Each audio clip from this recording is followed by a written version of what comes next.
안녕하세요. 며칠 동안 고민만 하다 조언을 구하고자 사연을 보내봅니다. 저는 30대 중후반 여성이고요. 결혼한 지는 5년이 됐어요. 아직 아이는 없고요. 저는 원래도 아이를 낳을 생각이 별로 없었거든요. 그런데 요즘 남편이 자꾸 이제는 더 늦기 전에 아이를 가져야 하지 않겠냐며 졸라대는데 제가 어떤 결정을 내려야 할지 도무지 판단이 안 서서요. 여러분께서 제 이야기 들어보시고 저라면 어떻게 하실지 의견을 보태주셨으면 합니다. 어디서부터 이야기하면 좋을까요? 먼저 저희의 신혼생활부터 거슬러 가보는 것이 맞겠네요. 결혼 정년기에 두 남녀가 만나 저희는 제법 순조롭게 결혼 생활을 시작했어요. 특히 경제적으로 남부럽지 않은 출발을 할 수 있었는데요. 그 이유는 양가 부모님이 결혼할 때 금전적으로 지원을 많이 해주셨기 때문이에요. 요즘은 부모 재산이 중요한 시대라고들 하잖아요. 맞는 것 같아요. 결혼할 때부터 시댁에서 큰 도움을 주신 덕에 저희는 신혼 때부터 이미 새 아파트를 대출 없이 장만할 수 있었거든요. 저희 친정에서도 그에 걸맞는 혼수를 최고급으로 넣어주셨고요. 뿐만 아니라 저희 친정에서는 여자도 조금이라도 달마다 들어오는 수입이 있어야 한다며 꼬박꼬박 월세가 들어오는 오피스텔 두 채를 제 앞으로 해주셨어요. 두 집안의 경제력이 차이가 나면 결혼 준비할 때 잡음이 많을 수밖에 없다고 하더라고요. 그런데 저희는 시댁이 일찍이 자수성가를, 저희 친정도 꽤 큰 사업을 하셔서 각종 부동산 재산도 많으시고 꾸준히 들어오는 월 수입도 많고 노후 준비도 확실히 해두셨어요. 그렇게 저희 부부는 아주 순조롭게 그리고 남부럽지 않은 출발을 할 수가 있었죠. 저도 재력 있는 시댁이 나쁘지 않았지만 남편은 정말 누가 봐도 티가 나게 저희 친정집에 돈이 많다는 걸 좋아했어요. 왜 여자들끼리 만나면 은근히 남편 자랑하잖아요. 요즘은 남자들도 그렇게 와이프 자랑들을 한대요. 남편도 마찬가지였어요. 친구들끼리 만나면 부인 전공이 뭔지, 대학은 어디 나왔는지, 직업은 뭔지, 요즘은 그런 거 다 공유한다고 하더라고요. 와이프 연봉부터 시작해서 처가에서 이거 해줬다, 저거 받았다, 이런 이야기들을 은근히 자랑하고 또 부러워들 한다네요. 한 번은 저희 결혼 전에 청첩장도 줄 겸 남편 친구들 모임에 제가 따라간 적이 있었거든요. 말로만 듣던 와이프 자랑 대회가 진짜 열리더라고요. 남편은 저한테도 친정이 부자라는 걸 얼마나 좋아하는 티를 냈는데요. 친정 아버지가 오피스텔을 양도해 주셨을 때는 어찌나 저를 그윽한 눈빛으로 쳐다보던지. 아빠가 오피스텔 양도해 주신다는 거 이번 주면 서류 마무리 될 것 같아. 조만간 월세 내 통장으로 들어올 거야. 아버님께 감사하다고 말씀드렸지? 나도 내일 전화 한번 꼭 드릴게. 아버님이 외동딸 시집 보내려고 하시니까 든든히 이것저것 많이 해주시네. 정말 감사하고 당신한테도 너무 고마워. 우리 집에 아들 있었음 국물도 없었어. 딸만 있으니까 이런저런 지원 다 나한테 오는 거라고. 좋지? 나도 너무 좋아. 우리 매달 월세 들어오면 그걸로 뭐 할까? 적금 하나 더 넣을까? 아님 주식 괜찮은 거 알아볼까? 저도 막 유세를 부렸죠. 능력 있는 친정이 제 뒤에 딱 버티고 필요할 때마다 금전적으로 넉넉히 지원해 주시니까 얼마나 든든하던죠. 그러니까 여자에게 친정은 울타리고 백이란 말이 있나 봐요. 여자 팔자는 친정복이 8할 이상이라는 말도 있고요. 저도 아쉬울 것 없는 결혼이었기에 저는 결혼 전부터 남편과 공평하게 나누기로 한 게 있어요. 먼저 저와 남편은 모든 집안일들을 딱 반반으로 나눠서 하기로 했어요. 제가 직장을 다니진 않지만 월세로 들어오는 수입으로 따지면 맞벌이나 다름없으니까요. 요리, 청소, 빨래 등등 주기적으로 해야 하는 일들을 미리 담당을 정해 분담하기로 했죠. 명절이나 집안 행사 때에도 양가에 똑같이 하기로 했어요. 설날 때 시댁에 먼저 가면 추석에 친정에 먼저 가고, 어버이날 때 올해는 친정에 먼저 가면 내년에는 시댁에 먼저 가는 식으로요. 요즘 세상에 이게 당연하다고 생각했고 남편도 동의하고 잘 따라주었죠. 그런데 문제는 시어머니였어요. 시어머니는 무조건 남자는 하늘, 여자는 땅이어야 한다는 정말이지 옛날 마인드를 가지고 계셨거든요. 결혼한 지 얼마 안 돼요. 시부모님들께 식사 대접을 하겠다고 초대해서 저희 집에 들리신 적이 있었는데요. 그때 식사 준비를 남편이 했거든요. 그렇다고 제가 아무것도 안 한 것도 아니에요. 나름 옆에서 거들고 충분히 도왔는데 집에 오셨을 때 남편이 앞치마를 하고 부엌에서 나와 인사하는 걸 보시더니 엄청나게 정색을 하며 화를 내시는 거예요. 엄마 아빠 오셨어요? 길 많이 안 막히셨어요? 아니, 너 지금 뭐 하는 거냐? 네가 왜 앞치마를 메고 부엌에서 나와? 남편은 허둥지둥 앞치마를 벗으며 시어머니께 설명을 드렸는데 들을수록 더욱 역정을 내시더라고요. 글쎄, 뭐라고 하는지 아세요? 요즘 젊은 사람들은 들으면 참 경악할 만한 발언들을 하셨습니다. 엄마 아빠 드릴 음식 준비하고 있었지. 나 혼자 한 게 아니고 둘이 같이 했어. 거의 다 했어요. 아유, 서서 이러지도 마시고 얼른 손 씻고 오세요. 음식 다 식어요. 아니, 가만히 있어봐라. 이게 그냥 넘어갈 일이 아니야. 시부모님 모셔놓고 이게 무슨 경우 없는 짓이냐? 상차림을 왜 여자가 안 하고 남편을 시켜? 얘, 네가 한번 말해봐라. 매일 오는 것도 아니고 처음 오는 시부모님 대접하는 밥상 차리는 게 그렇게 싫어서 남편을 부엌에 들락날락하게 만드는 게 지금 잘하는 짓이고 자랑할 짓이라고 내 앞에서 이 꼴을 보이는 게냐? 정말 어이가 없었어요. 아니, 시부모님 밥상은 꼭 며느리가 차려야 한다고 어디 대한민국 법전에라도 쓰여 있답니까?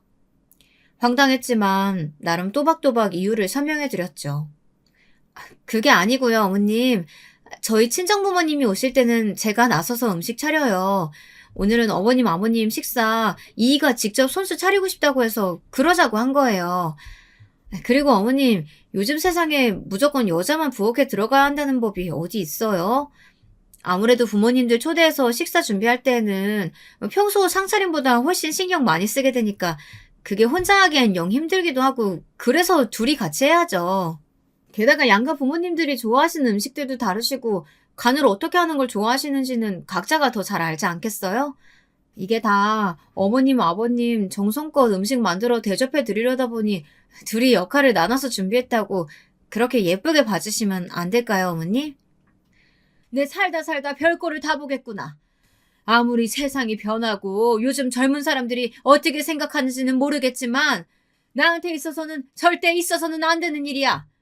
절대 네 남편 부엌에 들이지 말아라. 내 한 번만 더 이 꼴 보면 정말 가만히 있지 않을 거야. 나름 애교 섞인 말로 설명을 해드렸지만 시어머님은 들은 채도 안 하시더라고요. 저도 더 이상 말 안 하고 그냥 포기했어요. 그렇다고 앞으로 남편을 부엌에 들이지 않을 생각은 절대 없었고요. 그냥 시어머니가 뭐라고 하던지 말던지 저희가 하던 대로 제가 하고 싶은 대로 하기로 살려고 진즉부터 마음먹고 있었거든요. 그러다 보니 시어머니와는 사사건건 부딪히는 일이 많았습니다. 제가 은근히 느끼고 있는 게 하나 있었는데요. 시어머니가 은근히 저나 저희 친정에게 자격지심을 가지고 있다는 것 같다는 생각이 들었거든요. 글쎄, 시어머니는 늘 저희 친정과 시댁을 비교하는 거예요. 저희 친정집이 서울의 좋은 동네에 고급 빌라인 걸 아시곤 기가 죽기 싫으셨는지 지금 너네 친정집 시세가 한 50억까진 안 하지? 살아보니까 꼭 부자들만 그런 데를 사는 건 아니더라고. 내 친구들도 보면 뭐 사는 데는 그냥저냥 검소하고 깔끔한 동네 사는데 알고 보면 참 알짜배기 부자들이 많거든. 사실 나도 예전에 그 동네 아파트가 하나 당첨이 됐었는데 그때 분양가가 뭐 5억, 6억짜리라서 그냥 품팔기 귀찮아서 말았거든. 근데 그게 지금 20억 가까이 하잖니? 아등바등 그런 데를 살려고 하는 사람들도 있고 형편되는 사람들이 오히려 간소하게 사는 일도 많은 법이지. 이런 말을 대놓고 하시는 거예요. 또 한 번은 저희 외가에 대해서 어디서 듣고 아셨는지 너희 외가가 유명한 악기회사를 가업을 하고 있다며? 내 듣고 보니까 참 반갑지 뭐야? 내가 15년 전쯤인가? 신문에서 그 회사 사정 어려운 것 같아서 후원금 내려다가 말았잖니. 나도 어렸을 때 그 악기 배운 적도 있어서 관심이 좀 있었거든. 후원 계좌 아무리 알아봐도 찾기 어려워서 그냥 어떻게 되겠거니 하고 말았었는데. 어떻게 지금은 좀 자금 사정이 괜찮아졌다고 하시니? 이런 말씀도 하셨어요. 저희 외가요? 뭐 사업이란 게 다 그렇죠. 가끔 휘청거릴 때도 있지만 생판 모르는 남의 후원금까지 받을 정도로 어려운 적은 없었을 거예요. 지금도 대기업까지는 아니지만 우리나라에서 손꼽히는 탄탄한 기업이고 저희 사촌들이 잘 물려받아서 가업을 이어가고 있고요. 제가 봤을 땐 저희 시댁도 재산 수준이나 경제력이 남들보다 높은 수준인 건 맞아요. 근데 엄밀히 따져보자면 시어머님 말처럼 유서 깊은 남들이 다 알만한 회사를 대대로 운영하는 외가에 부촌에 살고 계시는 부모님의 그래도 저희 집이 더 잘 사는 편에 속하거든요. 근데 시어머니는 그걸 받아들이기 정말 힘들어하는 거예요. 아무리 저희 친정집을 깎아내리려고 해도 제가 눈 하나 깜짝하지 않자 이번에는 작전을 바꾸신 것 같았어요. 갑자기 저희 집에 온갖 잡스러운 물건들을 퍼나르기 시작하시는 거예요. 상상도 하기 싫은 끔찍한 물건들이었습니다. 그 물건들이 대체 뭐였는지 아세요? 저도 시어머니가 저희 집 초인종을 누를 때마다 그것도 싫었는데 문을 열어드렸을 때 시어머니 손에 들린 물건들을 볼 때마다 정말 진전머리가 쳐지더라고요. 어머니 오셨어요? 오실 땐 미리 연락 좀 하고 오시라니까요. 어머, 이번엔 또 그게 뭐예요?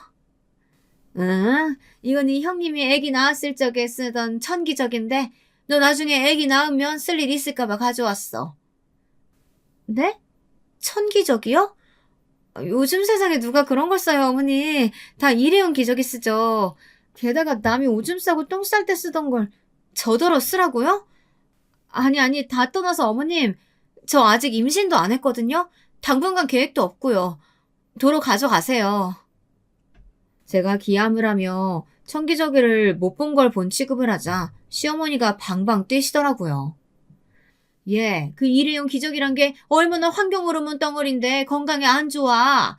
그걸 갓 태어난 애기 살갗에 갖다 대니? 난 내 핏줄들이 그런 환경에서 자라게 하고 싶지 않다. 그리고 이거 다 네 형님이 3번 넘게 깨끗이 삶은 거야.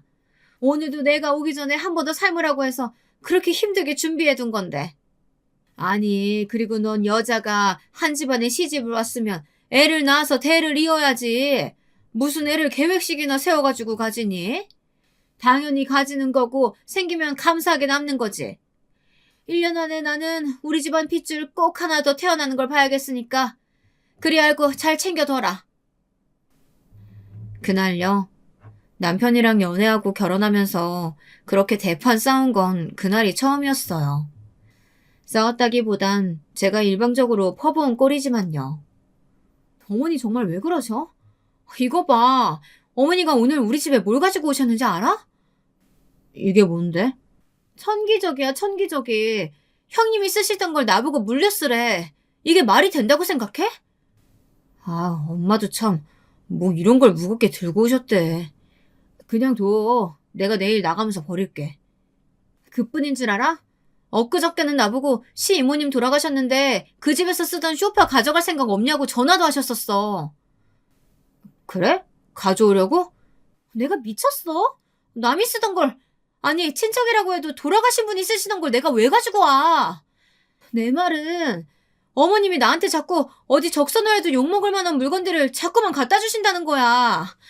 나 정말 스트레스 받아. 왜 그러시는 거야 대체? 당신은 어머님이 왜 그러시는 거라고 생각해? 글쎄, 그래도 자기 생각해서 힘들게 가져다 주시는 거 아니야? 아니, 절대 아니지. 이건 날 무시하셔서 나는 그 정도 급의 물건 써도 되는 사람이라고 깎아내리려고 그러시는 거야. 설마 어머님이 그렇게 생각하시지 않으셨다고 하더라도 나는 어머님의 반복되는 행동이 그런 의도가 있다고밖에 안 느껴져. 그러니까 앞으로 절대 그러시지 못하게 좀 해줘. 나 정말 화내려고 그래. 알았어. 그리고 저 기저귀 당신 손으로 당장 갖다 버려. 아무튼 여자가 당당하고 편한 꼴을 못 보는 시어머니는 호시탐탐 저를 괴롭히시려는 것 같았지만 제가 눈 하나 깜빡했는 줄 아세요? 어머니 앞에서나 남편 앞에서나 제 입장을 똑부러지게 전달했더니 남편은 중간에서 어쩔 줄 몰라 했고 시어머니는 점점 더 저를 못마땅해 하기 시작했습니다. 추석 때의 일이었어요. 설날 때 시댁에 먼저 갔기에 추석에는 당연히 친정에 먼저 가려고 준비를 하고 있었죠. 그런데 시어머니가 아침부터 전화를 하신 거예요. 예, 제사 지내려면 빨리 음식 준비해야 되는데 왜 아직도 코빼기를 안 비추니? 지금 시간이 몇 시인데? 네? 어머님 못 들으셨어요?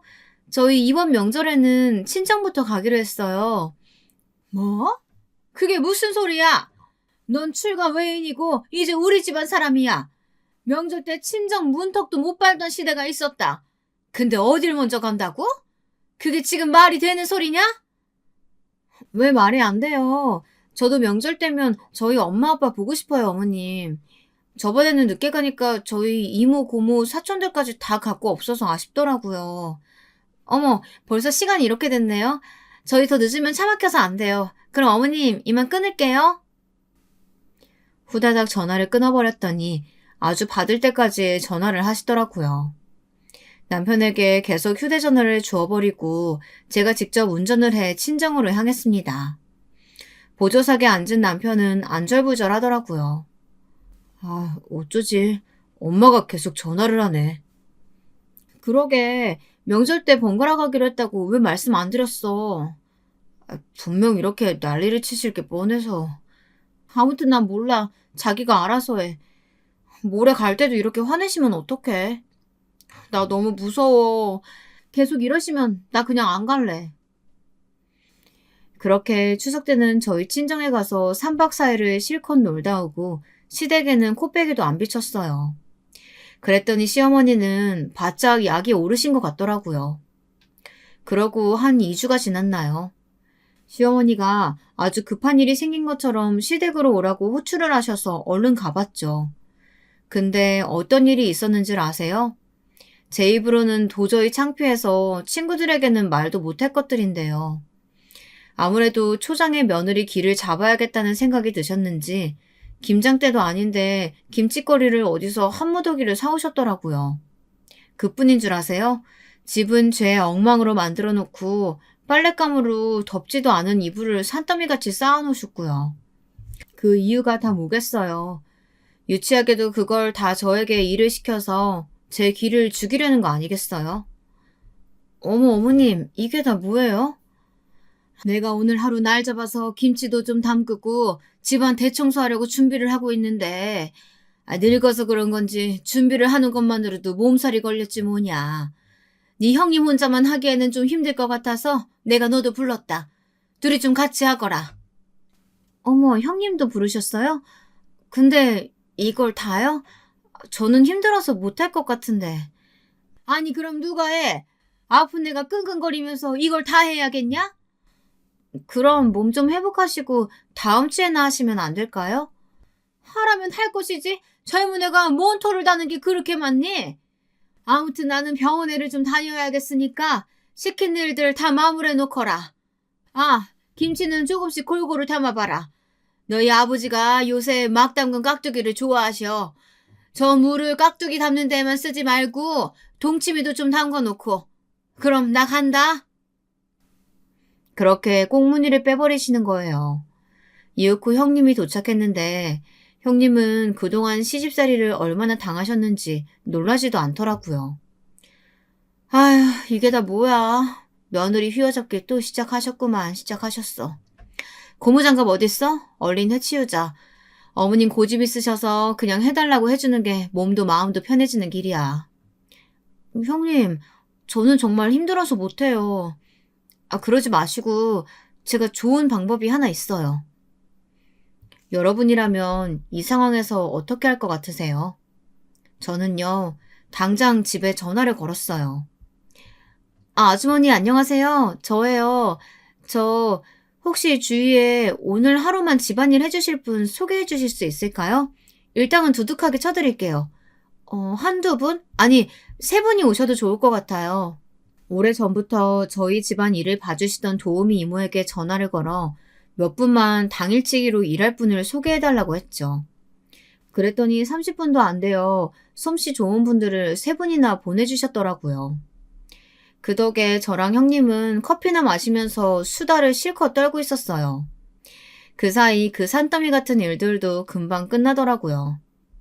시어머니는 저녁이 되어야 집에 돌아오셨고 들어서자마자 깜짝 놀라더라고요. 집안은 반짝반짝 광이 날 정도로 깨끗해져 있었고 각종 맛깔나게 담궈진 김치에 이불까지 깨끗하게 빨아서 다 넣어두었고요. 근데 저희는 아주 힘든 기색 하나 없이 말끔하니 이게 무슨 일인가 싶으신 것 같더라고요. 아니, 이게 다 어떻게 된 일이야? 어머님 병원에서는 뭘 하세요? 괜찮으시대요? 몰라. 며칠 더 지켜보고 병원에 또 오래. 아니, 그나저나 이걸 진짜 너네 둘이 다 한 거냐? 혹시 사람 쓴 거 아니야? 어머, 눈썰미도 좋으셔요. 맞아요, 어머님. 제가 아주머니들 좀 불러서 도와달라고 했어요. 그렇다고 집을 비운 건 아니고요. 옆에서 하시는 거 다 지켜보고 그랬으니까 걱정 마세요. 뭐? 내가 언제 사람 부르랬냐? 너네 보고 직접 하랬지? 어머님, 제가 말씀드렸잖아요. 저 이런 일 할 줄도 모르고요. 힘들어서 못한다고요. 어쨌든 다 깔끔하게 마무리됐으니까 된 거 아니에요? 사실 제가 어머니의 이런 성향을 몰랐던 건 아니에요. 결혼 전에 놀러 오라고 하셔서 몇 번 놀러 간 적이 있었거든요. 가끔 형네 부부도 함께 초대해서 식사한 적이 몇 번 있었는데 시어머니가 묘하게 아니 대놓고 형님을 며느리로서 대접하는 것이 아닌 무시하고 하대하는 듯한 발언을 많이 하시더라고요. 그때 직감했죠. 아, 어머님한테 잘못 걸리면 시집살이를 단단히 하겠구나 하고요. 예, 이게 상 다 차린 거니? 찌개는 없어? 네? 국 있어서 찌개는 따로 안 끓였는데. 너는 없는 집에서 자라서 그런 건지 애가 왜 이렇게 손이 작아? 한 집안에 큰며느리시게나 되는 애가 엄연히 찌개랑 국은 다르지? 우리 밥상에도 찌개랑 국은 따로 끓여서 냈는데 오늘따라 왜 이러니 얘가? 여러분, 100번 양보해서 이해를 해보자고 해도 유복하신 저희 부모님도 그래요. 가끔 찌개도 끓이고 국도 내고 그럴 때도 있죠. 근데 매 끼니마다 누가 찌개랑 국을 같이 끓여서 먹는데요. 거기다가요, 기껏 찌개 하나에 남의 집이 가난하니 우리 집이 부자니 들먹이는 건 정말 너무하잖아요.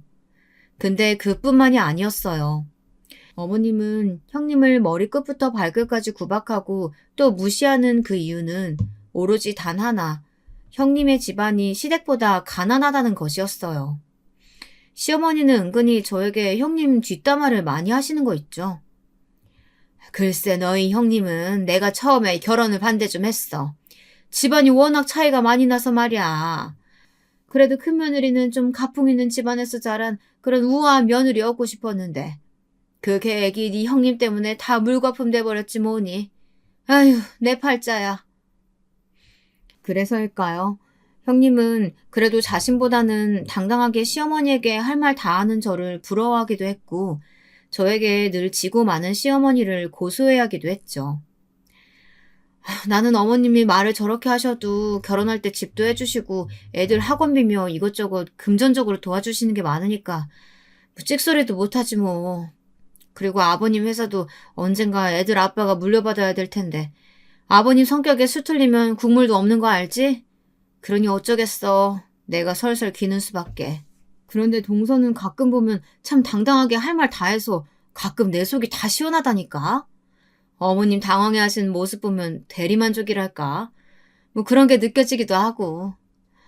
근데 어머님도 참 심보가 고약하신 게 가난한 집에서 시집 왔다는 죄로 나를 그렇게 무시하셔서 부잣집 딸은 함부로 못 대할 줄 알았더니 그것도 아니네. 그렇게 형님이 보기에도 저와 시어머니의 갈등은 나날이 깊어지고 있었죠. 그러던 어느 날이었어요. 남편이 그렇게 타고 싶다고 노래를 부르던 차가 있었거든요. 마침 남편 생일이 다가오니 그 틈을 타 남편이 엄청나게 저를 조르는 거예요. 지금 타는 차는 어머님 드리고 우리는 새 차를 사서 타자고 말이에요. 아, 여보, 그 차가 이번에 새로 출시하면서 인기가 엄청 많아졌다니까? 지금 예약 안 하면 차 나올 때까지 적어도 1년은 기다려야 된대. 다음 주에 내 생일이잖아. 생일 선물로 그 차 사면 안 돼? 마침 엄마가 차 사는데 돈 좀 보태줄 수 있다고 했어. 어머님이 차 사는데 돈을 보태주신대? 이번에 갯돈 타는 것도 있고 아빠랑 형 몰래 나 준다고 했어. 대신 내가 타던 차 엄마 달래. 엄마가 탄다고. 좋아. 나도 그 차 타보고 싶긴 했어. 대신 한 가지 조건이 있어. 그동안 자기가 어머님 앞에서 무조건 내 편 들어주고 내가 하자는 대로 다 잘해줘서 큰맘 먹고 허락하는 거라는 것만 알아도. 앞으로 더 잘해라. 정말? 와, 너무 고마워, 여보. 난 정말 장가 잘 간 놈이야. 보셨죠? 저희는 이렇게나 사이가 좋은 부부였습니다. 둘 사이는 정말 아무런 문제가 없었다니까요. 그런데 문제는 시어머니가 정말 문제였습니다. 차를 사기로 결정하고 나자 시어머니께서는 득달같이 전화를 걸어 생색을 내시더라고요. 얘, 내가 차 사는데 돈 보태준다는 소리 들었니? 네, 어머니, 안녕하세요. 그럼요, 들었어요. 정말 좋아하던걸요? 넌 정말 웃기는 애다. 근데 왜 고맙다는 전화 한 통을 안 해? 아, 그이가 이미 말씀드린 줄 알고. 감사해요, 어머니. 넌 꼭 그러더라. 애가 뭘 고마운 줄을 몰라. 하긴, 그래서 그런지 너네 친정에서도 요즘엔 통 뭘 안 주시는 눈치더라. 나처럼 반찬을 해다 주시길 하셔. 그때 오피스텔 증여해줬다고 그리 생색을 내시더니 그 이후로 콩고물 떨어주는 것도 없던 것 같던데. 그러면서 그렇게 부자티를 내더라. 어머님, 무슨 말씀을 그렇게 하세요. 암튼 제가 지금 운전 중이어서요. 이따가 다시 전화 드릴게요. 하필이면 제가 그때 누구랑 있었는 줄 아세요? 저는 정말로 운전 중이었고 그때 하필 저희 친정엄마가 옆에 타고 계셨거든요. 운전 중이라 무심코 전화를 받았는데 그런 말들을 쏟아내시는 바람에 얼마나 난감했던지 황급하게 전화를 끊어버렸던 거예요. 어머, 너희 친정어머니 왜 이러셔? 평소에도 이렇게 말하시니? 신경 쓰지 마, 엄마. 가끔 좀 이상하셔. 가만히 있어봐, 얘. 아니, 생각할수록 말을 웃기게 하시네. 그러니까 이번엔 너희 남편 차 바꾸는 걸 시어머니가 돈을 보태주시면서 친정에서 해주는 거 없다고 그렇게 말씀하시는 거 맞지? 엄마가 제대로 들은 거 맞아? 맞아. 가끔 저렇게 비교하면서 생색낼 때가 있으셔. 웃기는 양반이시네. 너 지금 타고 있는 이 차도 오래됐지? 엄마가 아빠한테 말해서 네 차도 우리가 바꿔줄게. 이 엄마가 우리 딸 기죽지 않게 벤츠로다가 하나 뽑아줄게. 어머, 이게 웬 행자야? 내가 시어머니 덕을 볼 때가 있네. 완전 좋지, 엄마. 고마워, 엄마. 내가 시댁에 톡톡히 자랑할게. 그렇게 딸 기죽는 꼴은 절대 못 보시는 저희 친정부모님은 저에게 벤츠를 사주기로 하셨어요. 남편이요? 또 엄청 좋아했죠. 역시 장모님 장인어른이 통이 크시다니까. 나도 못 타본 벤츠를. 부럽다, 자기야. 그럼 우리 엄마 아빠가 누군데. 자기 타던 차는 어머님이 타시기로 했다며? 내가 내일 전화 드려서 가져가시라고 할게. 마침 아까 전화하셨는데 운전 중이라 길게 통화 못했거든. 저는 평소에 시어머니에게는 정말 전화를 안 하는 편이거든요. 괜히 전화 드려봐야 맨날 욕이나 얻어먹고 듣기 싫은 말만 듣고요. 그런데 웬일로 안 하던 짓을 하려는 이유는 저도 저희 친정 부모님 자랑도 하고 생색도 좀 내야 하지 않겠어요? 신나서 전화를 걸었죠. 어머님, 저예요. 바쁘세요? 어제 통화를 길게 못해서 다시 전화드렸어요. 네가 웬일이냐? 그렇게 버릇없이 끊어놓고선 생전 전화 한번 다시 하는 일이 없더니. 드릴 말씀도 있고 해서요. 어머님이 저희 타던 차 가져가신다고 하셨죠? 오늘 가져가시면 해서요. 오늘 당장? 왜? 저희 아파트가 등록할 수 있는 차가 딱 2대거든요. 근데 오늘 제 차가 새로 나와서 그걸 등록하려면 그 이 차를 어머님이 가져가셔야 할 것 같아요. 갑자기 네가 새 차를 뽑았어? 무슨 돈으로? 너 네 남편 닥달해서 너도 새 차 사달라고 한 거야? 아유, 아니요. 그럴 리가요. 저희 친정에서 사주셨어요. 저 기죽지 말라고 벤츠로다가요. 저희 친정에서는 차값 보태주신 게 아니라 아예 사주신 거예요, 어머님. 하도 저희 친정에게 아무것도 안 해주시는 것처럼 말씀하시는데 이렇게 저한테 자주자주 좋은 것 해주시는 분들이에요. 그렇게 말씀하시니까 좀 서운하더라고요. 니네 친정에서 간만에 뭘 좀 해준 거 가지고 생색은. 아니 그건 그렇고 그렇다고 이 삼복더위에 시어머니를 차 가지러 오라가라 해? 새로 나온 제 차도 오늘 저희 집 앞에서 받기로 했어요. 제가 집 비우면 안 되잖아요. 그럼 어머니 오늘 못 오시면 그냥 제가 주말에 그이한테 가져다 드리라고 할게요. 어머머, 내 정신 좀 봐. 찌개 올려둔 거 타는 소리 나네요. 어머님, 저 그럼 끊을게요. 그렇게 제 할 말만 하고 전화를 뚝 끊어버렸어요. 어찌나 고소하고 기분이 좋던지 다음번에 형님을 만나면 이 에피소드도 꼭 들려드림 좋아하시겠다 생각하고 있었죠. 그렇게 몇 시간이 흘렀을까요? 드디어 제 차가 도착했다는 전화가 왔더라고요. 얼른 대충 걸쳐 입고 차를 받으러 나갔죠.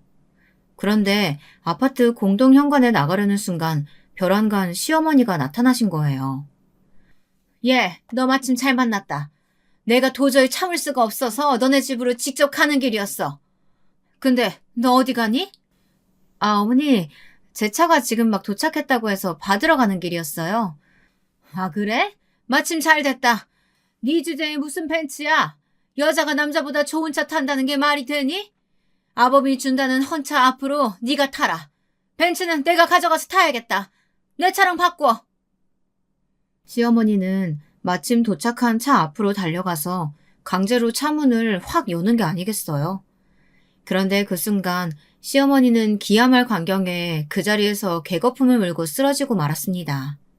에그민아, 아유 깜짝이야. 사돈 양반이 어떻게 여기에.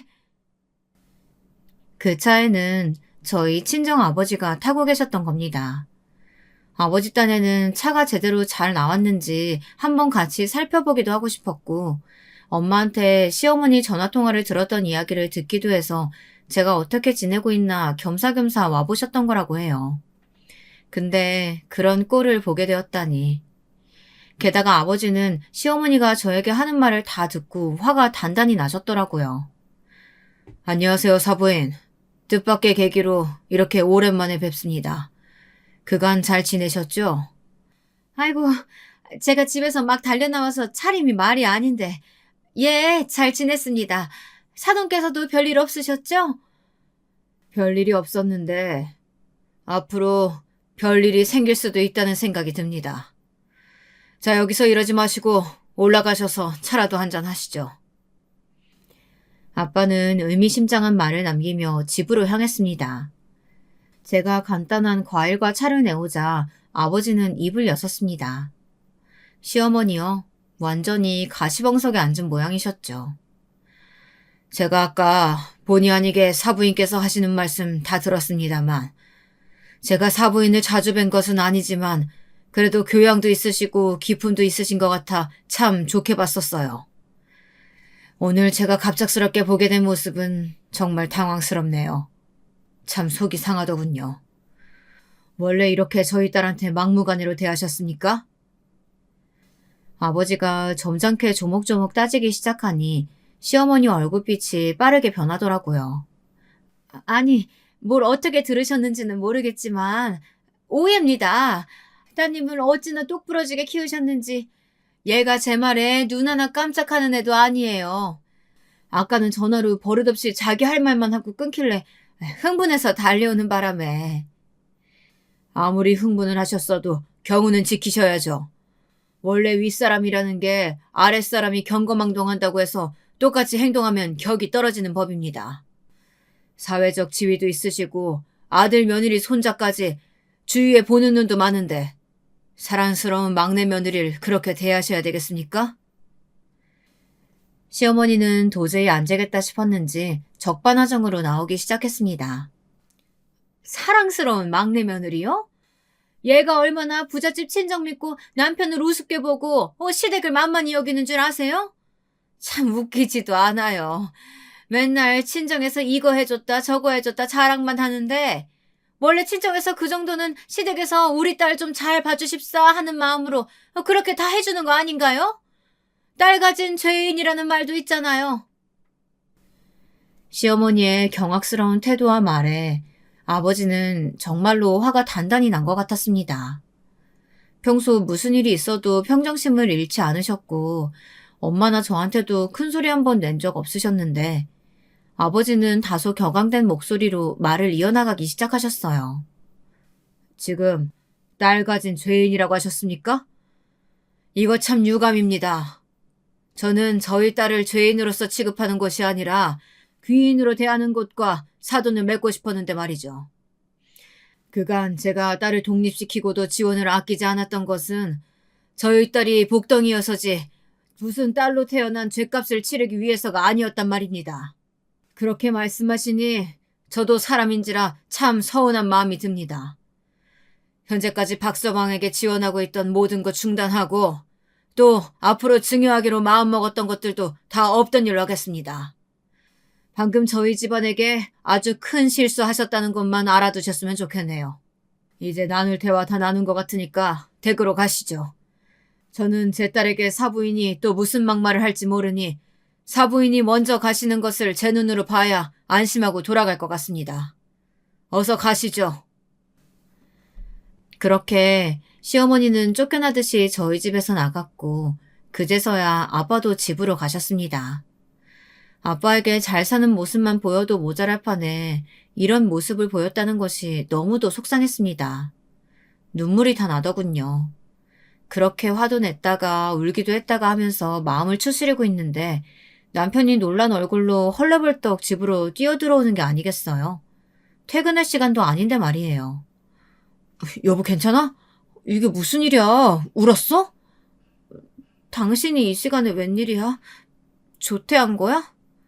장인어른 연락받고 당신 걱정돼서 일이 손에 잡혀야지. 급한 일 있다고 대충 얘기하고 조퇴하고 왔어. 무슨 일이야? 엄마가 대체 또 무슨 일을 하신 거야? 남편 말을 들으니 더 서러운 거예요. 엉엉 울면서 어머님이 내 벤츠를 빼앗아 가려고 하시다가 궁지에 몰리자 하신 막말들을 막 읊어줬어요. 남편의 얼굴이 하얗게 질리더라고요. 정말 미안해. 내가 뭐라고 할 말이 없다. 장인어른께도 너무 죄송하고. 나는 정말이지. 내가 뭘 잘못했는지 모르겠어. 솔직히 나 같은 며느리가 어딨어? 나 시집 오기 전에 소개팅이며 선짜리며 정말 많이 들어왔었어. 집안이 좋은 것도 정말 많았고 남자들 직업도 하나같이 변호사, 의사, 회계사 이런 사자 달린 직업들 뿐이었다고. 근데 난 당신을 선택했어. 오로지 당신을 사랑했다는 이유만으로 당신을 선택했고 우리 부모님도 그런 당신과 나를 적극적으로 지지해 주셨어. 근데 이게 다 뭐야? 내가 뭘 잘못했어? 내가 왜 어머님께 이런 수모를 겪어야 돼? 당신 잘못 없어. 다 내 잘못이야. 내가 내일 모든 거 다 수습해볼게. 사실 시댁에 시시콜콜 말하진 않았지만 친정에서는 앞으로도 지원해주겠다고 하셨던 게 정말 많았어요.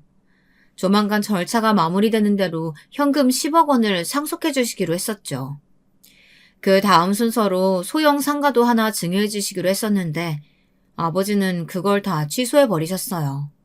시어머니가 저를 막대하는 것을 목격하신 그날 아빠는 남편에게 전화를 걸어 이렇게 이야기하셨다고 해요. 그랬더니 남편이 그렇게 조퇴까지 하고 헐레벌떡 뛰어온 것이었어요.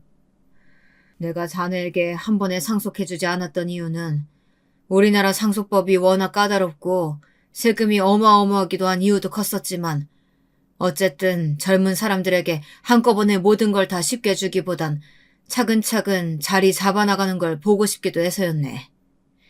근데 그 모든 걸 자네 어머니께서 물거품으로 만들어버리셨어.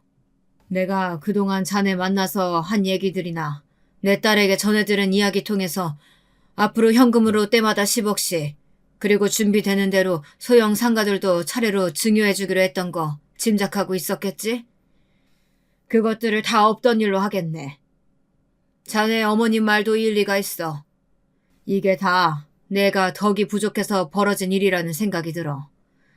내 안 그래도 평생 벌어온 것에 비하면 사회에 환원하거나 봉사한 일이 적었다고 생각했는데 그 때문에 내가 좋은 사돈을 만나지 못한 건지 내 이참에 자네에게 주려고 했던 재산들 모두 재단에 기부할 생각이네.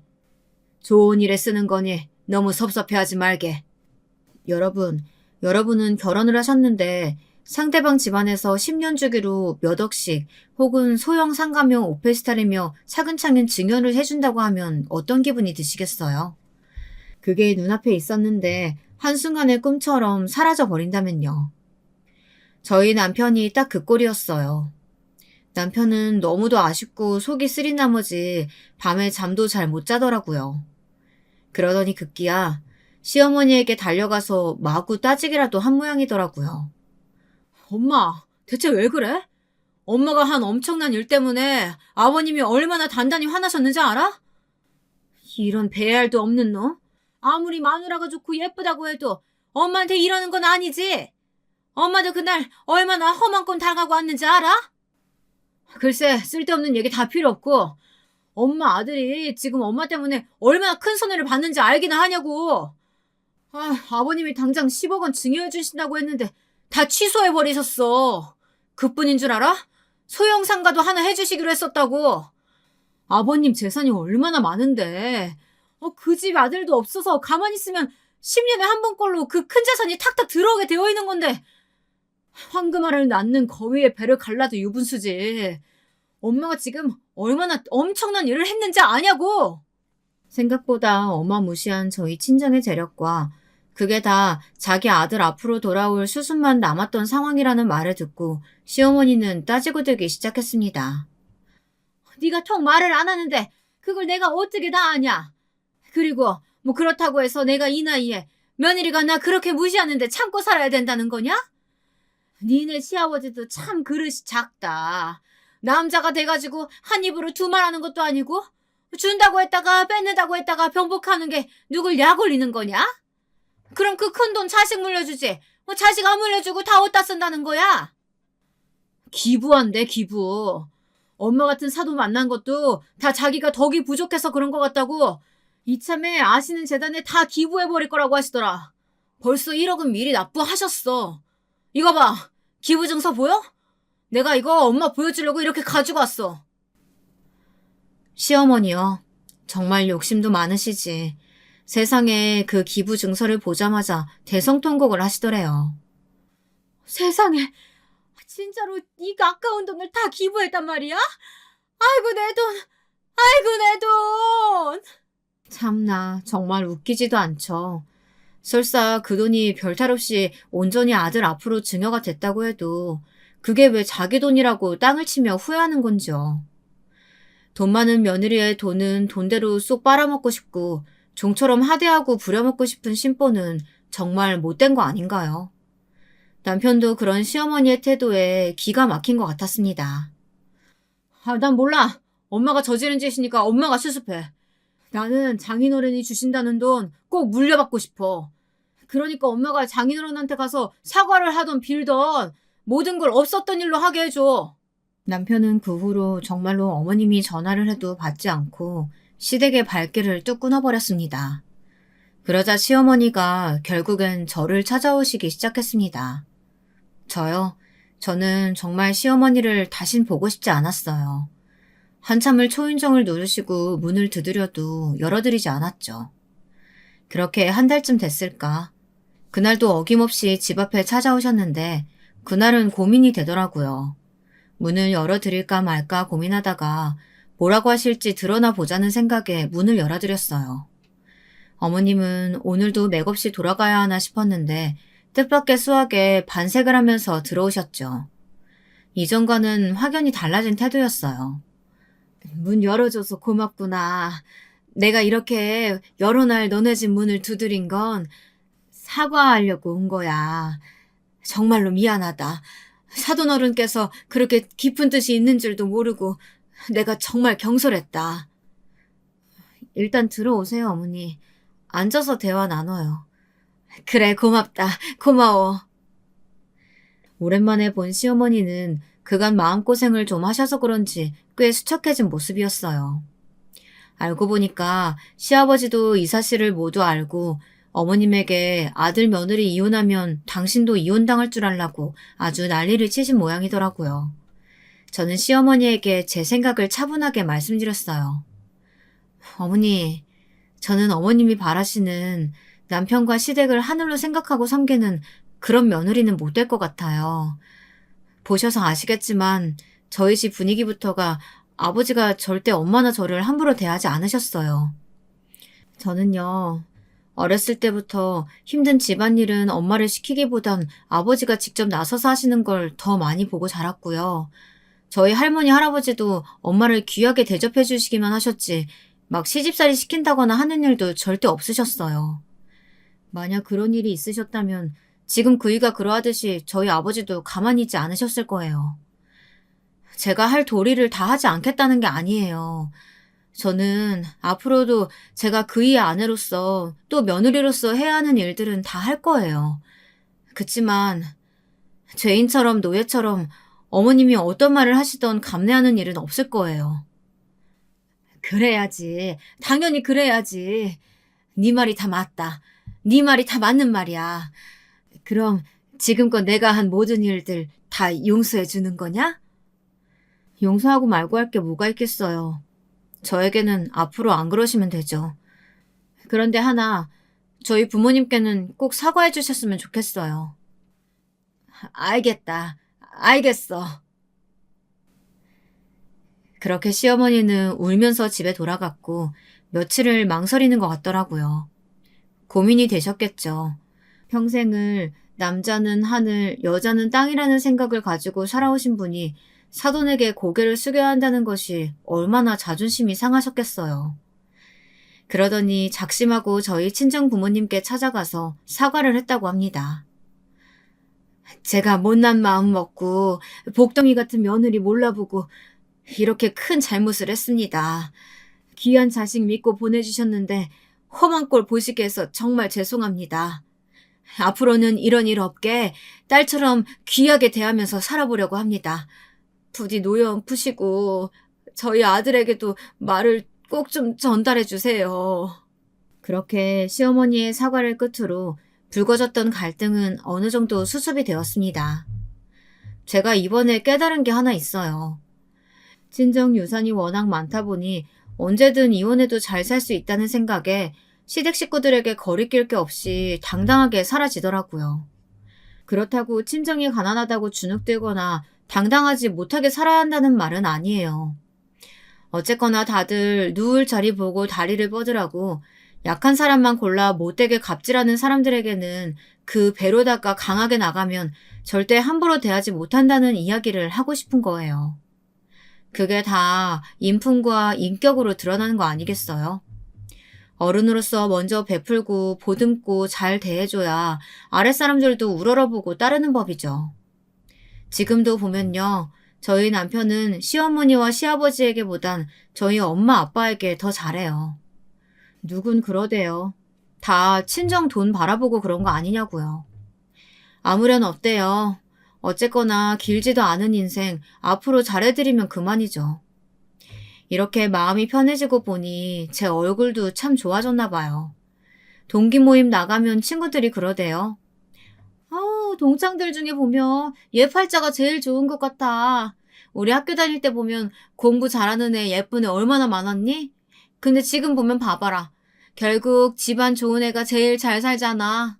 나이 들고 보니까 예쁨도 퇴색되기 마련이고 똑똑한 애들도 시집가서 애 낳고 가정주부 되면 그냥 평범한 아줌마고. 근데 얘 봐라. 시댁 스트레스 없어. 남편 잘해. 돈 있어. 근심 걱정 없어. 그렇게 잘 가꿔서 그런지 피부도 반딱반딱 윤이 나면서 얼마나 보기에 좋니? 너 요즘 예뻐졌어. 그래서일까요? 남편이 은근히 저를 요새 못살게 군다니까요. 저는 원래 아기 생각이 없는데 그렇게 저를 꼬시면서요. 자기야, 우리도 얼른 애기 낳으면 안 돼? 난 정말 자기 닮은 딸 낳고 싶어. 애 키우는데도 체력이 중요하다는데 한 살이라도 젊을 때 빨리 낳는 게 좋대. 어떻게 오늘 당장 실행해? 난 싫다니까. 자기야. 난 정말 최고 부인 만나서 결혼했는데 딱 하나 자식만 낳으면 소원이 없겠단 말이야. 자기야, 이리 와봐, 응? 이렇게 날마다 저를 졸라대니 저도 은근히 마음이 흔들리기도 하는데 여러분들이라면 어떻게 하시겠어요? 아이를 한번 가져보는 것도 좋겠다 싶으신가요? 저도 제 아이에게 복을 주는 부모가 되고 싶은데 저도 그럴 수 있을까요?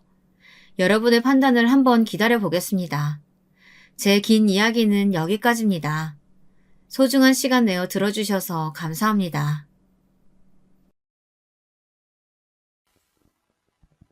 안녕하세요.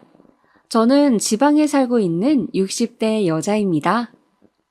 남편과 귀농하여 산 지도 어언 8년이 다 되어 가네요.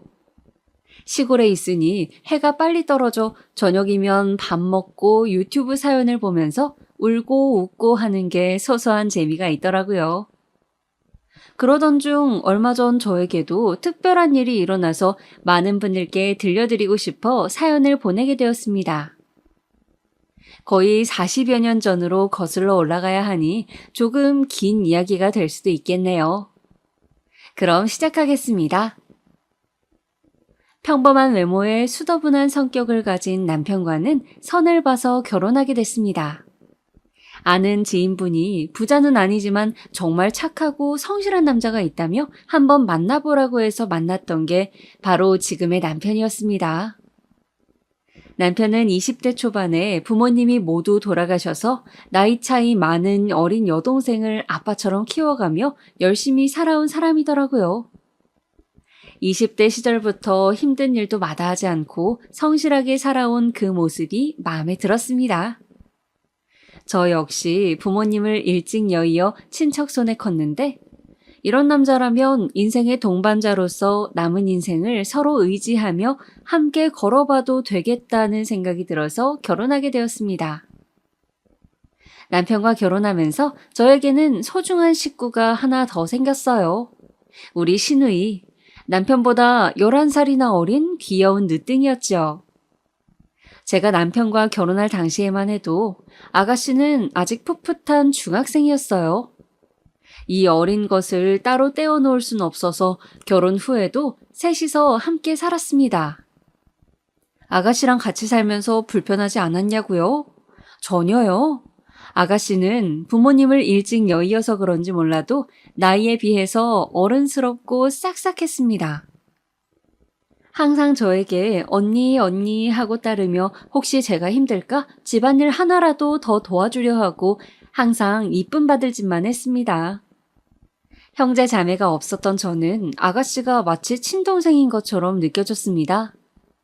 아가씨가 먹고 싶어 하는 것은 하나라도 더 해주고 싶고 예쁜 옷도 입혀주고 싶고 그랬어요.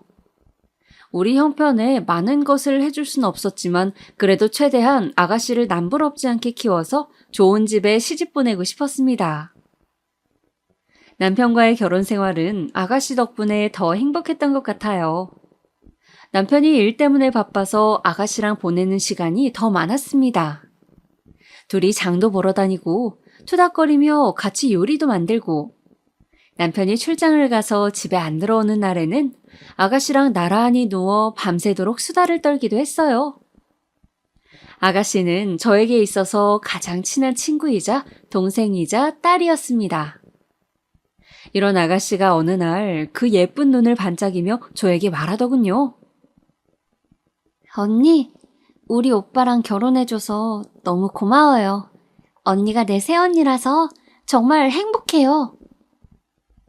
저는 아가씨의 손을 꼭 잡고 나도 그렇다고 말해주었어요. 아가씨는 촉촉해진 눈으로 미소를 지었습니다. 그렇게 또 우리의 밤샘 수다는 계속되었죠. 그렇게 남편과 아가씨와의 생활은 하루하루 즐겁게 흘러갔습니다. 몇 년이 흘러 아가씨가 고등학교를 졸업하고 바로 공장에 취직해서 첫 월급으로 우리 부부의 내복을 사왔을 때에는 정말이지 눈물 한 바가지를 흘렸습니다. 너무 감동이었어요. 이 어린 아가씨가 벌써 자라서 이렇게 훌륭한 사회인이 되었구나 하는 생각에 정말 감정이 벅차올랐습니다. 아가씨는 그동안 본인을 친동생처럼 친딸처럼 보살펴 주어서 너무 감사하다며 저에게 큰 절을 올렸습니다.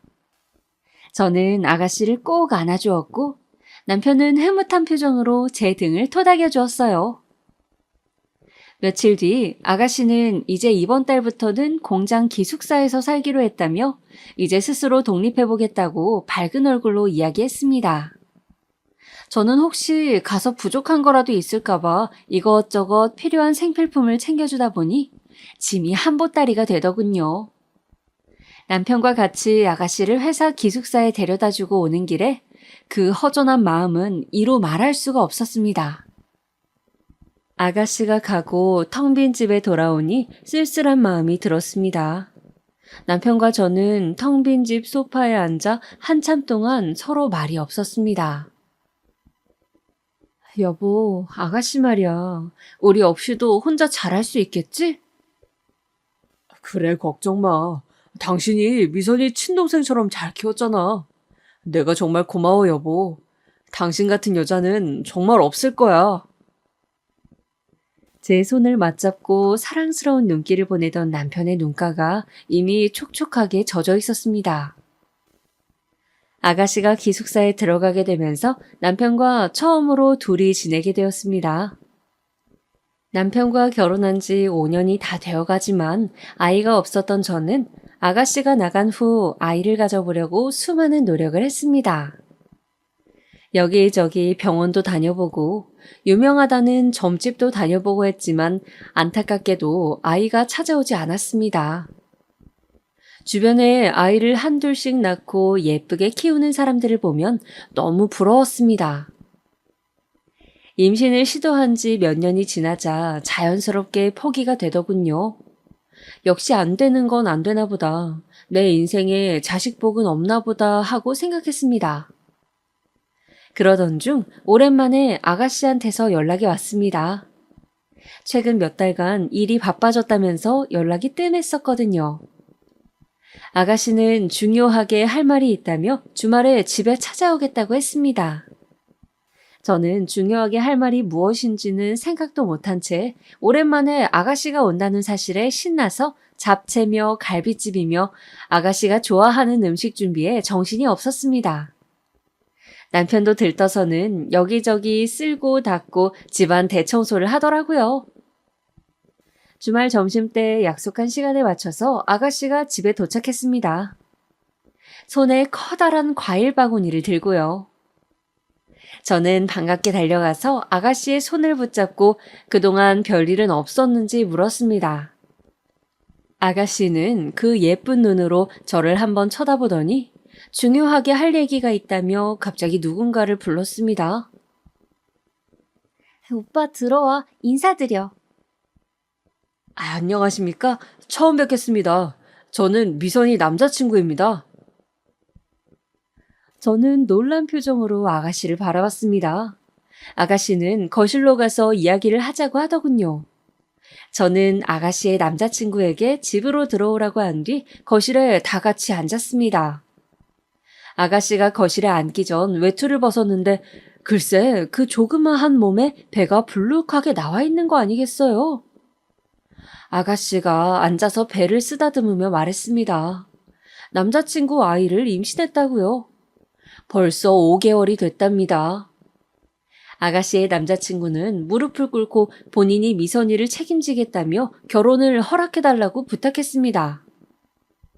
아가씨에게 남자친구가 있다는 말도 처음 듣는데 임신을 했다니요? 저와 남편은 놀란 가슴을 겨우 쓸어내리고 남자친구에게 잠시 나가 있으라고 한 뒤 아가씨와 대화를 했습니다. 제가 말을 꺼내기도 전에 아가씨가 먼저 입을 떼더군요. 오빠, 언니, 죄송해요.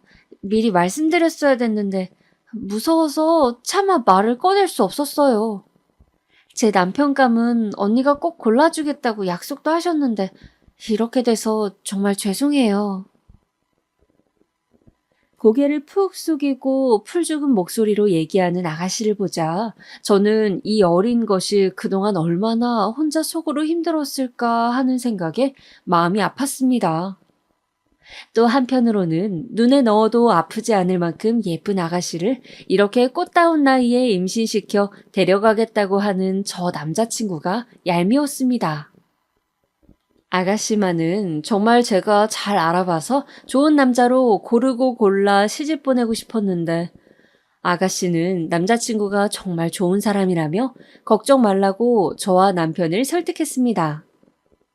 저도 아가씨가 고른 남자니 믿어봐야겠다고 생각하고 남편과 상의하에 결혼을 허락했습니다.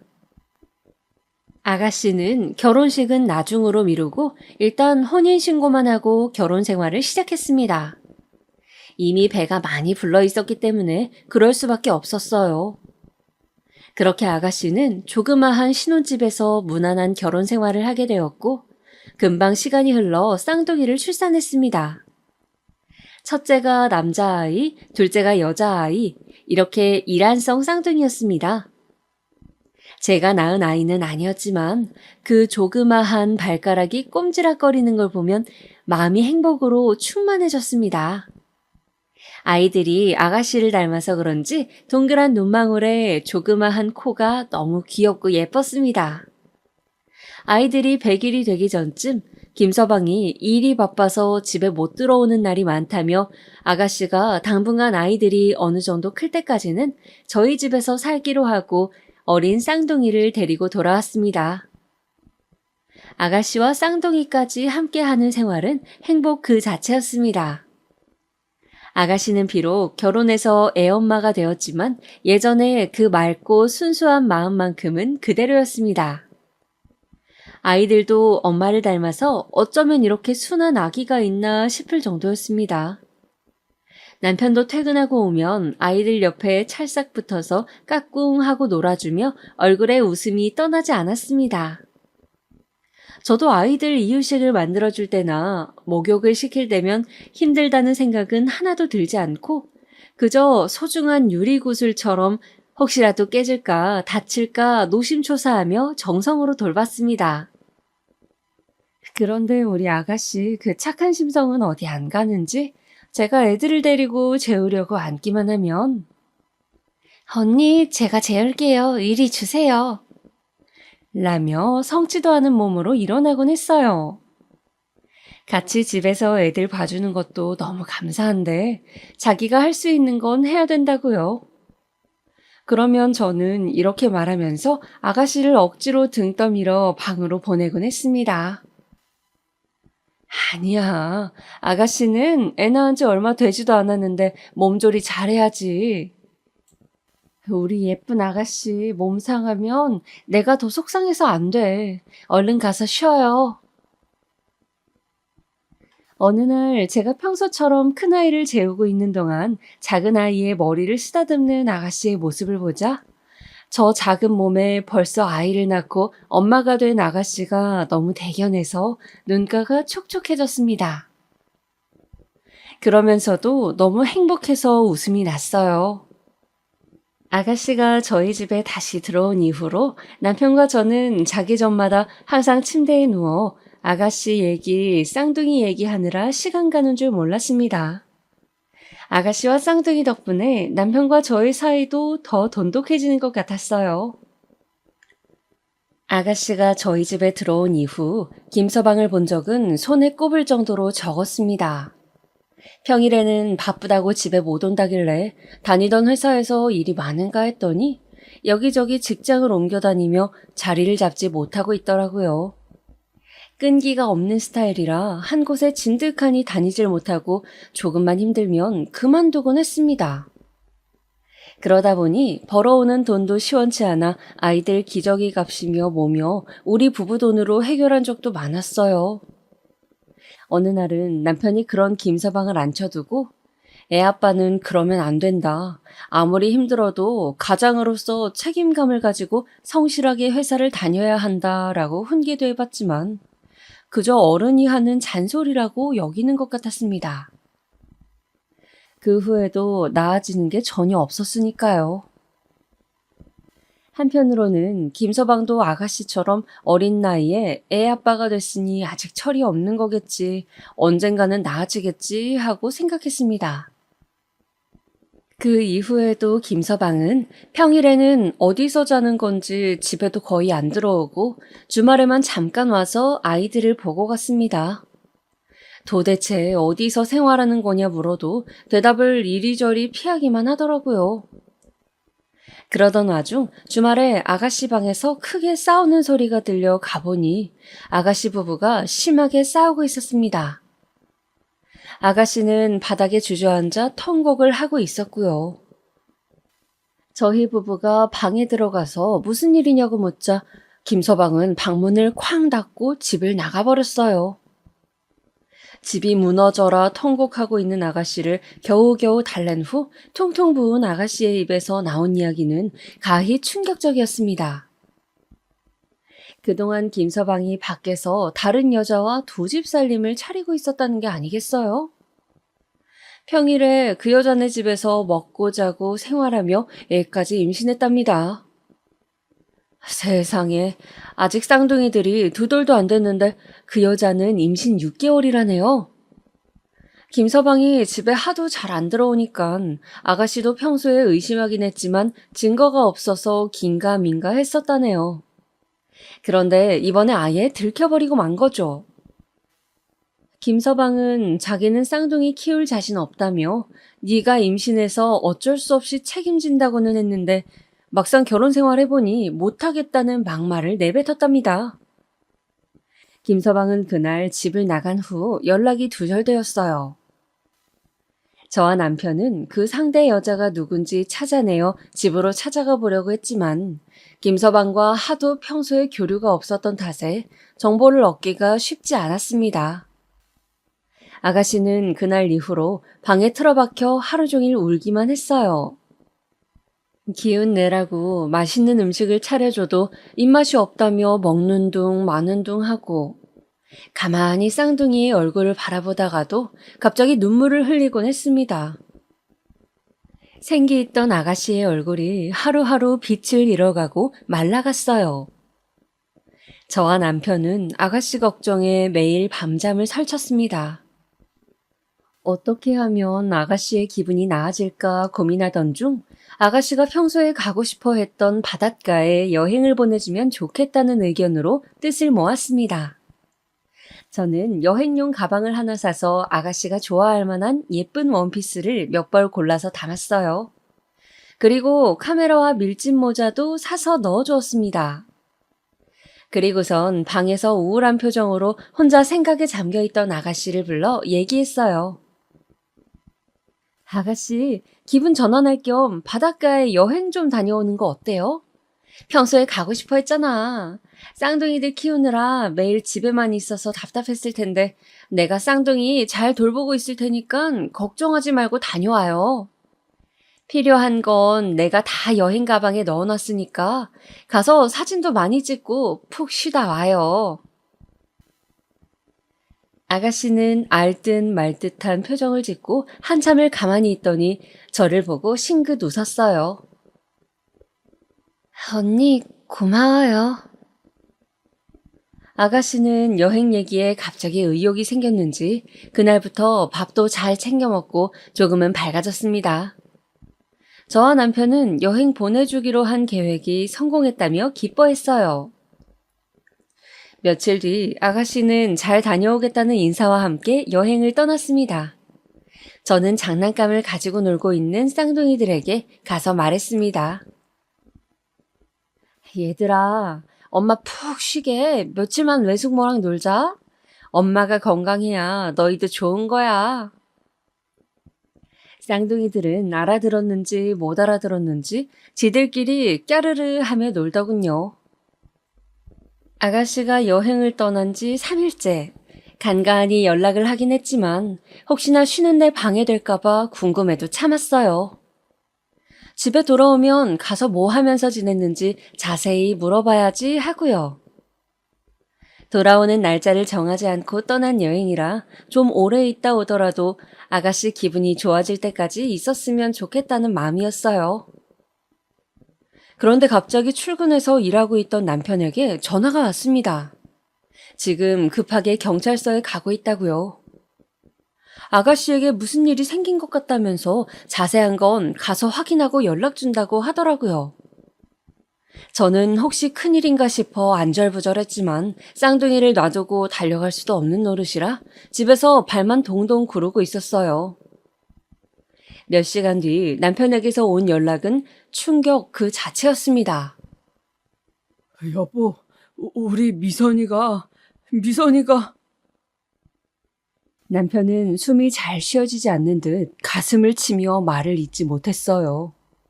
전화기 너머에는 남편의 울음소리만 가득했습니다. 이런 적이 없는 남편이었는데 불길한 느낌에 울고 있는 남편을 닥달해서 무슨 일인지 캐묻고 말았습니다. 그게 제 인생 최악의 소식이 될 줄도 모르고요. 바로 아가씨가 여행지에서 사망했다는 소식이었습니다. 숙소에서 혼자 목숨을 끊었다네요.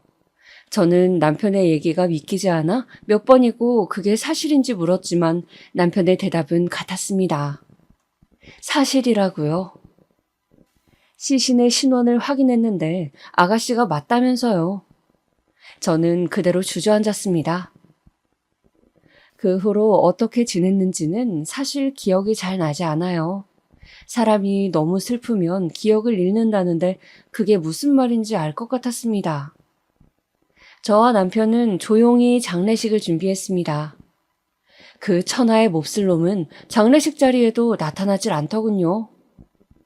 어떻게 사람의 탈을 쓰고 그럴 수가 있는지 언젠가는 꼭 천벌을 받길 기도했습니다.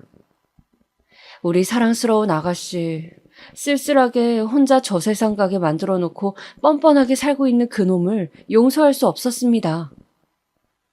장례식이 끝난 후 집에 와서 쌍둥이를 재우고 있는데 눈물이 왈칵 쏟아졌습니다. 얼마나 힘들었으면 이 예쁜 아이들을 둘이나 놓고 갈 생각을 했을까. 아가씨를 조금 더 챙겨주지 못했던 게 후회되었습니다. 남편은 여행을 보내줬던 게 잘못이었다며 매일매일 스스로를 자책하고 슬퍼했습니다. 아가씨의 장례식 이후 눈물이 마를 날이 없었습니다. 매일 밤 자기 전에 아가씨 얘기, 쌍둥이 얘기로 웃음꽃을 피우던 저희 부부는 이제 아무 말 없이 서로에게 이불을 덮어주는 것밖에 할 수 없었습니다. 아가씨가 떠난 이후로 집안의 공기가 차갑게 변해버렸어요. 이렇게 한동안 힘든 시간을 보낸 이후 아가씨의 유품을 정리하다 보니 여행 갈 때 들려보냈던 카메라가 있더라고요. 혹시나 아가씨의 얼굴이 찍혀있지 않을까 하는 마음에 사진관에 맡겼습니다. 필름을 현상에서 받아보니 얼굴은 안 찍혀 있었지만 아가씨가 마지막에 바라봤던 바다 사진이 찍혀 있더라고요. 이 바다를 바라보며 무슨 생각을 했을까 하며 가슴이 아파왔습니다. 이 바다 사진은 나중에 쌍둥이들 크면 줘야겠다고 생각하고 조그마한 상자에 소중히 넣어두었습니다. 장례식이 끝난 지 한참이 지난 후에도 김서방은 연락이 없더군요. 쌍둥이들 키울 자신이 없다더니 이렇게 나 몰라라 하는 건가 봅니다. 저도 쌍둥이들을 이제 어떻게 해야 하나 고민하고 있던 차에 남편이 먼저 얘기를 꺼냈습니다. 여보, 우리 쌍둥이들 우리 자식이다 생각하고 키우면 어떨까? 이 핏덩어리들 남의 손에 맡길 순 없잖아. 제발 부탁이야, 여보. 남편은 오래 고민하고 말한 듯 떨리는 목소리로 말하더군요. 저는 생각에 잠겼습니다. 그동안 쌍둥이들을 내 자식처럼 예뻐하면서 정성으로 키운 건 맞지만 조카로서 키우는 것과 정말 자식으로 품는 것은 다르다고 생각했습니다. 더군다나 친아빠가 살아있는데 우리가 키우는 것이 맞나 싶었습니다. 남편은 제가 결정하지 못하고 고민하는 것처럼 보이자 눈물을 흘리며 애원하더군요. 꽃다운 나이에 동생이 먼저 가버린 것도 가슴이 미어지는데 조카들까지 보낼 수는 없다고요. 평생의 마지막 소원이라며 그렇게만 해준다면 죽을 때까지 저한테 잘하겠다면서요. 저는 남편의 눈물에 더 이상 고민하지 않고 고개를 끄덕였습니다. 저한테도 소중한 조카들이니까요. 아가씨를 예뻐했던 만큼 조카들에게도 그만큼 잘해줄 자신이 있었습니다. 하지만 이제는 조카가 아닌 딸 아들로서 잘해주겠다고 다짐했습니다. 그렇게 쌍둥이는 저희 부부에게 가슴으로 낳은 자식이 되었습니다. 세상에서 무엇과도 바꿀 수 없는 소중한 자식으로요. 쌍둥이는 워낙 어릴 때 엄마가 죽어서인지 죽음에 대한 개념도 알지 못했습니다. 아가씨가 죽은 후 일주일 정도는 엄마를 찾으며 울었지만 엄마가 없는 생활에 금방 적응을 하더라고요. 그리고 쌍둥이들이 말을 하면서부터는 자연스럽게 저를 엄마로, 남편을 아빠로 불렀습니다. 우리 부부 주변 사람들에게 가슴으로 낳은 자식이라고, 우리 자식이라고 쌍둥이를 소개했습니다.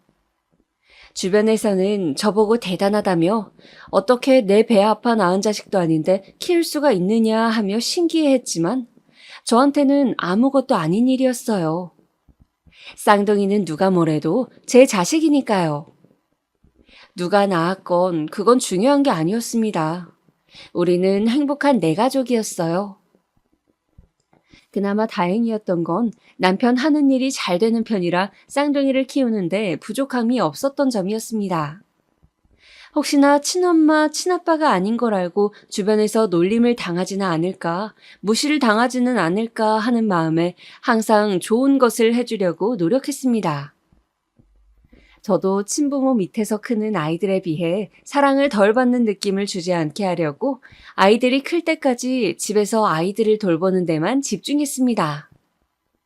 저희 부부의 마음이 전해졌는지 아이들은 별탈 없이 건강하게 잘 자라주었습니다.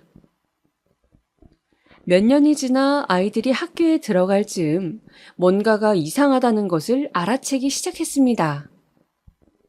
비록 쌍둥이를 저희 부부가 키우긴 했지만 정식으로 입양을 한 것은 아니기에 아이들 성과 남편의 성이 달랐기 때문입니다. 어느 날 큰아이가 물어보더군요. 친구들은 아빠랑 성이 같은데 자기는 왜 성이 다르냐고요. 남편과 저는 아이들에게 진실을 이야기해 줄 때가 되었다고 생각했습니다.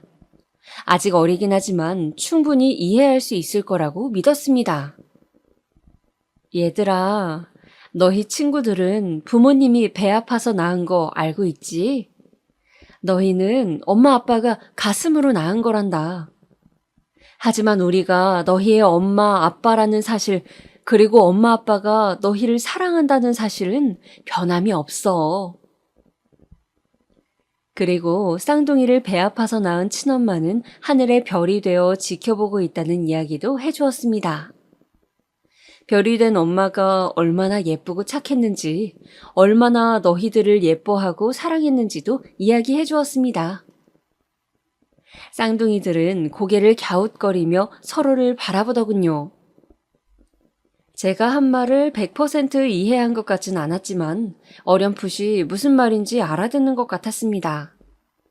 혹시 어린 마음에 너무 충격을 받거나 상처받진 않을까 걱정했는데 다행히 그런 기색은 없었습니다.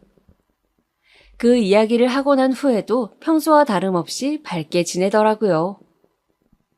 아가씨가 죽은 후 몇 년간 연락도 없던 김서방은 쌍둥이가 학교에 들어갈 나이가 되자 갑자기 돈 봉투를 들고 찾아왔습니다. 애들 초등학교 입학 선물이라도 사주고 싶다면서요. 남편은 김서방을 보자마자 어딜 감히 뻔뻔하게 여길 찾아오냐며 이딴 더러운 돈 필요 없다고 몽둥이를 들고 김서방을 내쫓았습니다. 남편한테 얻어맞긴 싫었는지 꽁지 빠지게 도망가더군요. 사람이 참 우스워 보였습니다. 남편은 김서방이 가고 나서도 한참 동안을 씩씩거리며 화를 가라앉히지 못하더니 결국 참지 못하고 울음을 터뜨렸습니다.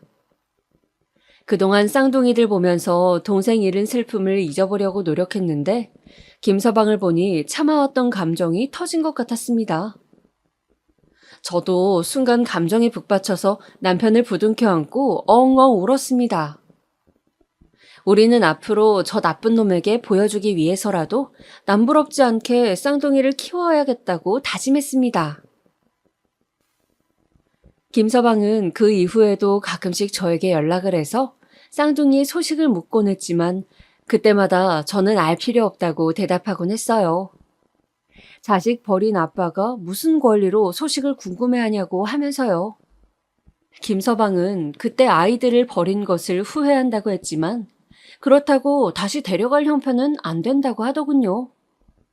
그래서 저는 데려갈 형편이고 자시고 추후에도 아이들을 돌려줄 생각 일절 없으니 연락하지 말라고 했습니다.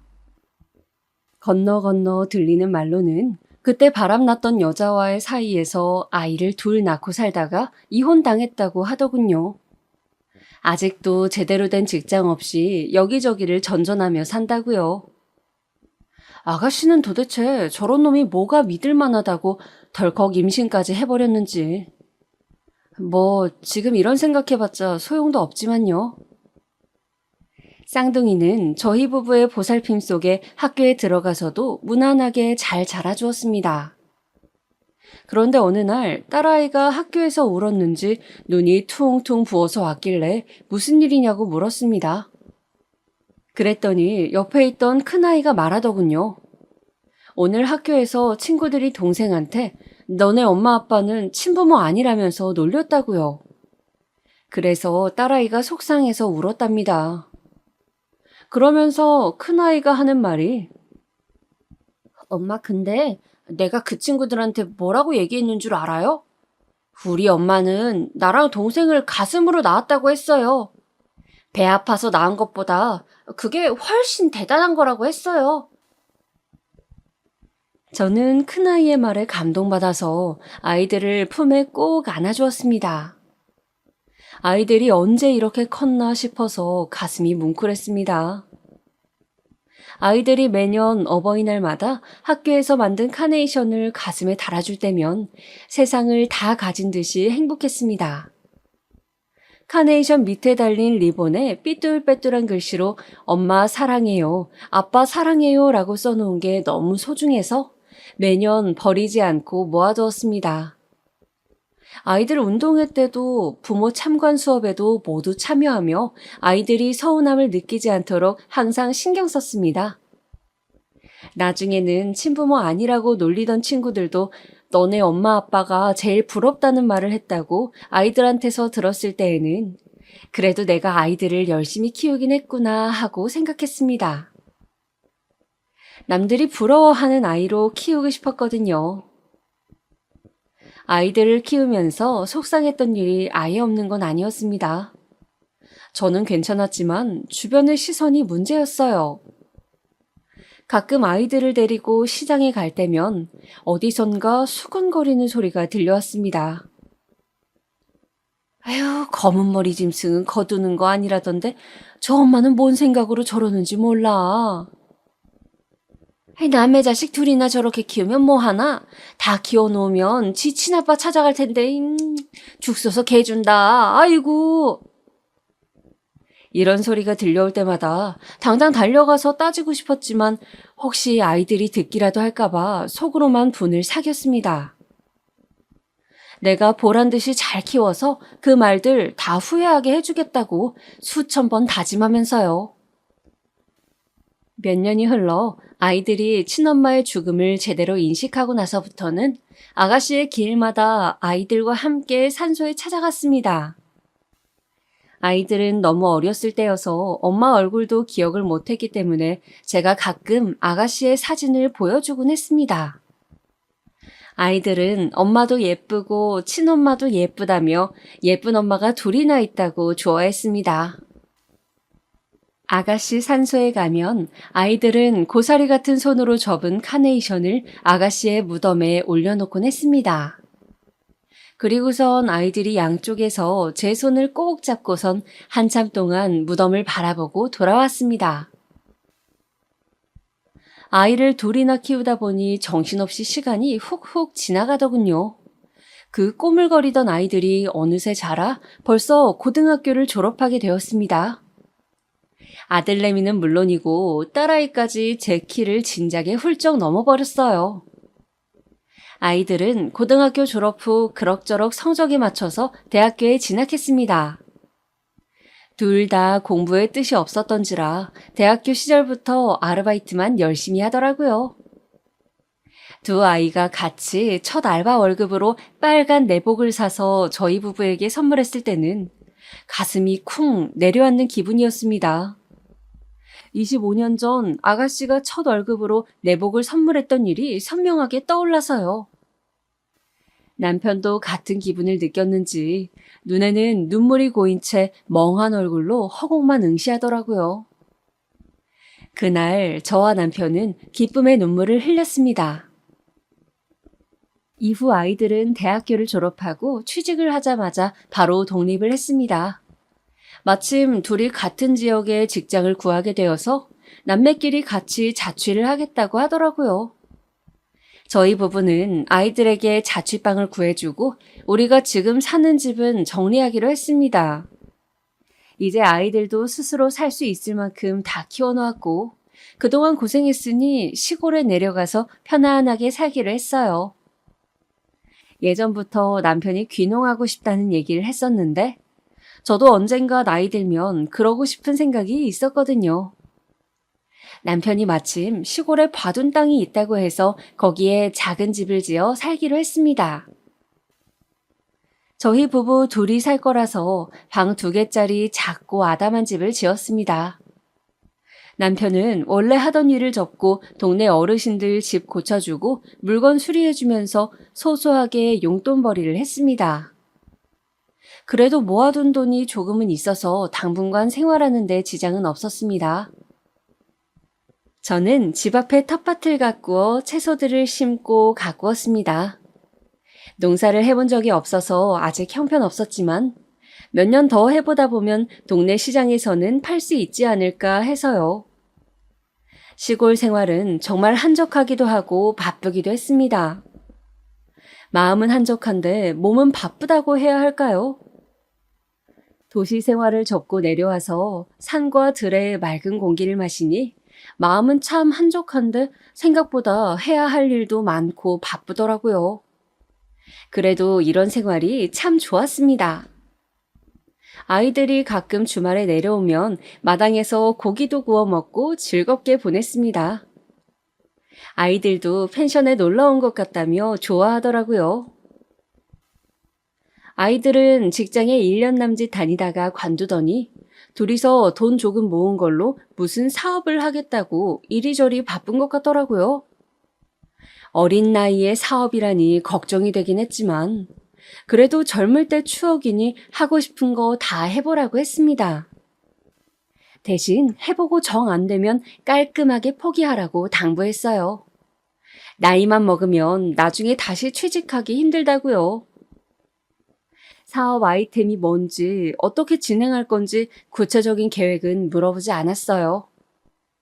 괜히 이것저것 참견하는 게 될 것 같기도 하고 새로 시작하는 아이들에게 방해가 될 것 같아서요.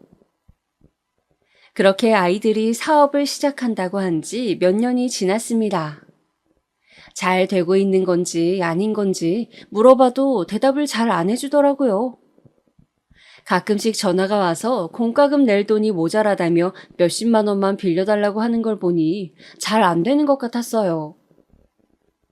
남편은 시내로 나가는 길목에 작게 철물점을 차렸습니다.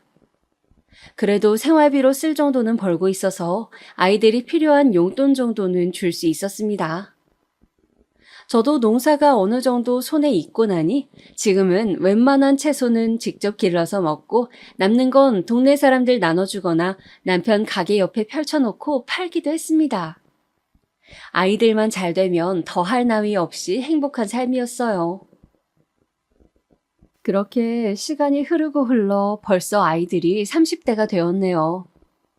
저도 이제는 눈가에 주름이 자글자글한 60대가 되어버렸어요. 세월이 참 빠르죠. 사실 아이들이 30살을 넘으면서부터는 걱정이 되기 시작했어요. 사업이 잘 안 되면 얼른 취직 자리를 알아보라고 잔소리를 하기도 했습니다.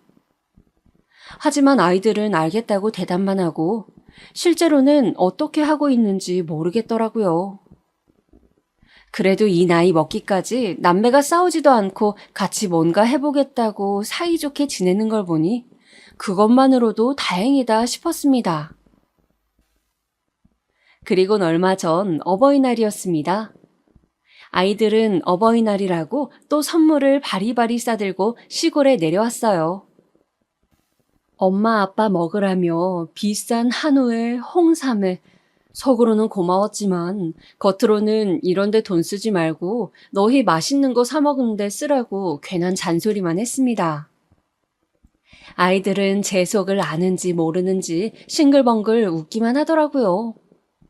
그러더니 아이들이 선물이 또 있다면서 작은 상자를 내밀었습니다. 저랑 남편은 상자를 같이 열어보았어요. 그런데 웬 차키가 들어있더라고요. 어머, 이게 뭐니? 엄마, 아빠, 이리로 와보세요. 아이들은 저희 부부를 끌고 뒷마당으로 데려갔습니다. 뒷마당에는 커다란 대형 SUV 차가 세워져 있었어요. 제가 차종은 잘 몰라서 이게 얼마짜리 차인지는 잘 모르겠지만 딱 봐도 비싸 보이는 외제차였습니다. 저는 이게 무슨 일인지 몰라 아이들을 쳐다보았습니다. 엄마, 아빠, 이제 우리 이 차 타고 주말마다 같이 여행 다녀요. 저와 남편은 어리둥절해서 도대체 어떻게 된 일인지 아이들에게 물었습니다. 아이들이 해맑게 웃으며 이실직고 하더군요. 사실 몇 년 동안 사업이 생각처럼 잘 되지 않아 접을까 하던 차에 운 좋게도 대박이 터져 큰 돈을 벌게 된 이야기를요. 지금까지도 사업이 잘 유지되고 있어서 직원도 몇 명 채용하고 서울에 어엿한 사무실도 갖추게 되었답니다. 엄마 아빠를 깜짝 놀래켜 드리고 싶어서 여태까지 돈 없는 척, 잘 안 되는 척 연기를 해왔다고 하네요. 어떻게 몇 년 동안 저희를 깜빡 속일 수가 있는지, 이게 꿈인지 생시인지 분간이 안 되었습니다. 사업이 잘 되면서 너무 바빠져서 자주 내려오지 못했다며 죄송하다고 하더군요. 그래도 이제 직원들도 많이 채용하고 어느 정도 사업이 안정되어서 주말마다 엄마 아빠 모시고 여행 다닐 시간은 된다면서요. 저희 부부는 너무 기쁜 나머지 아이들을 껴안고 방방 뛰었습니다. 아이들이 부자가 되어서 기쁜 게 아니라 부족한 엄마 아빠 밑에서 남부럽지 않게 장성해 주어서 본인들만의 힘으로 이렇게 이뤄낸 게 너무나도 대견하고 기뻐서 덩실덩실 춤을 추었습니다. 남편이 아이들의 손을 잡고 이렇게 말했어요. 부족한 엄마 아빠 밑에서 이렇게 잘 자라줘. 너무 고맙구나. 너희가 잘 되니 나는 이제 죽어도 여한이 없다. 아이들은 남편 보고 아빠는 뭘 그런 말을 하냐면서 이제 좋은 일만 남았으니 오늘은 신나게 놀자며 다 큰 나이에도 깍깍 소리를 지르며 뛰어다니더라고요. 그러다가 갑자기 둘째 아이가 큰아이의 손을 잡고 손가락을 입에 갖다 대며 쉿 하더라고요.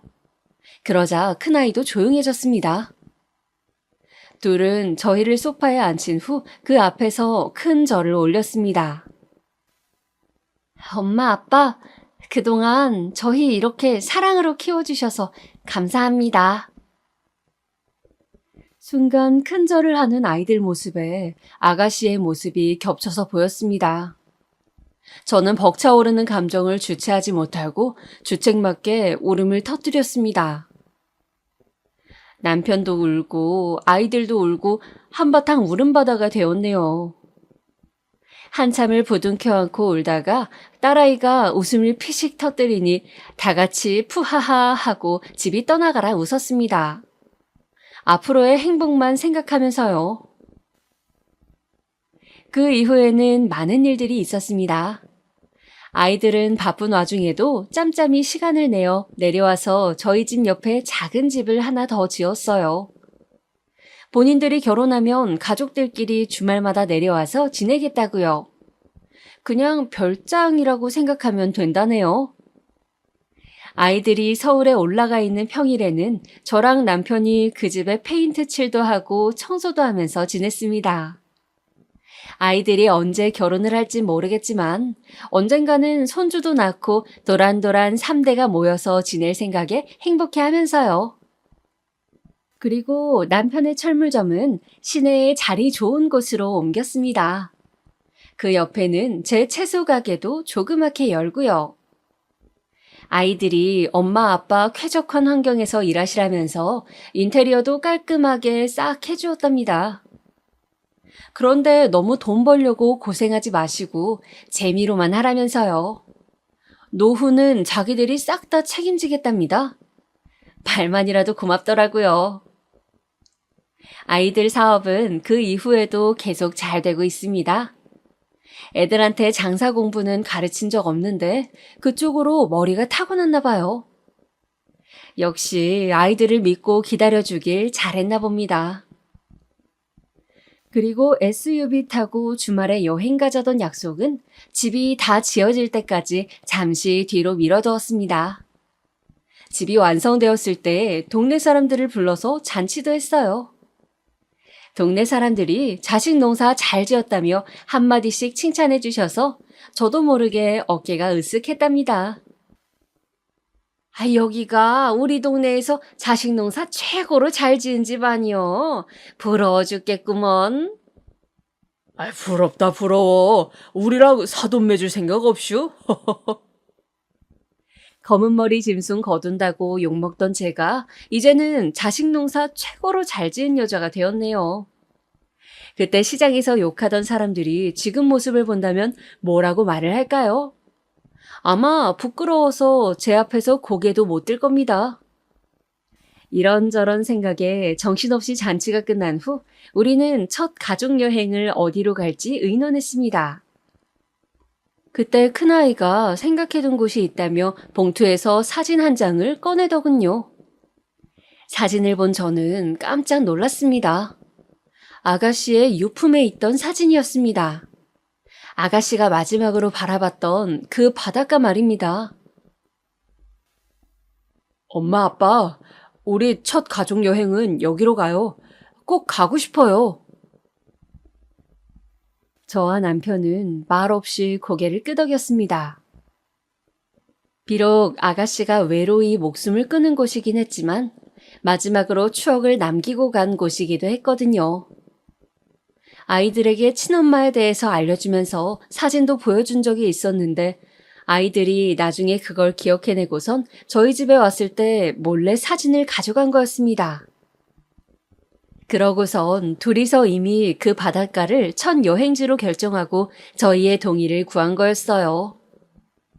그게 2주 전, 그리고 지금은 아들, 딸, 남편과 함께 그때 그 바닷가에 와 있습니다. 아이들과 바닷바람을 쐬면서 바닷가를 거닐기도 하고 저녁에는 회에 소주 한 잔도 마셨어요. 막상 오면 아가씨 생각에 우울할 줄 알았는데 생각보다는 덤덤하네요. 남편과 아이들도 하루 종일 즐거워 보였습니다. 하루 종일 즐거운 시간을 보내다가 모두들 자러 갔는데 저는 잠이 영 오지 않아 제가 살아온 인생을 글로 한번 적어보는 중입니다.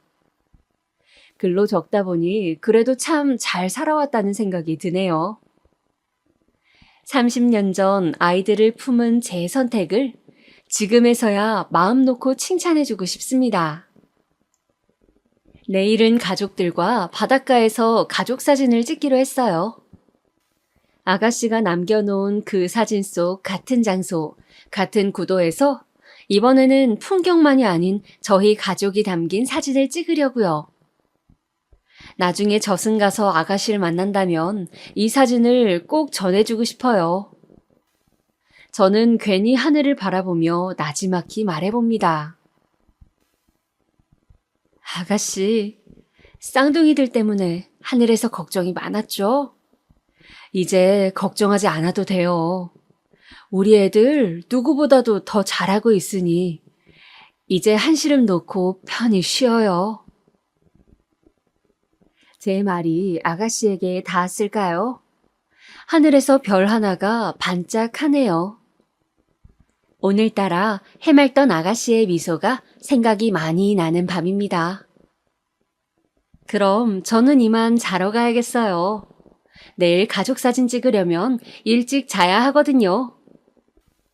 제 얘기 들어주셔서 감사하고 여러분도 행복한 하루 보내시길 바랍니다.